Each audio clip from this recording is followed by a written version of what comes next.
გამარჯობა. დღეს ვისწავლით ბისექტრისას და ვისაუბრებთ მის თვისებებზე. მანამდე კი დარწმუნდი, რომ გამოწერილი გაქვს ჩემი არხი, რათა არ გამოგრჩეს მომდევნო ინფორმაციული ვიდეოები. ახლა კი შეგვიძლია დავიწყოთ. ბისექტრისა კუთხეს ჰყოფს ორ წოლ ნაწილად. ესე იგი, კუთხე 1 უდრის კუთხე 2-ს. ბისექტრისის ნებისმიერი წერტილი თანაბრად არის დაშორებული კუთხის გვერდებიდან.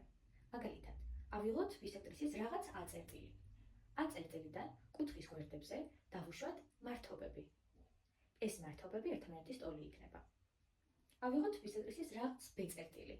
B წერტილიდანაც დავუშვათ კუთხის გვერდებზე მართობები. შედეგად მიღებული მანძილები ერთმანეთის ტოლია. ასევე იქნება ბისექტრისის ნებისმიერი სხვა წერტილიდანაც.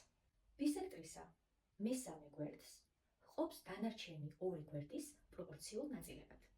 პროპორცია გამოისახება შემდეგნაირად: A შეფარდებული B-სთან უდრის A1 შეფარდებული B1-თან.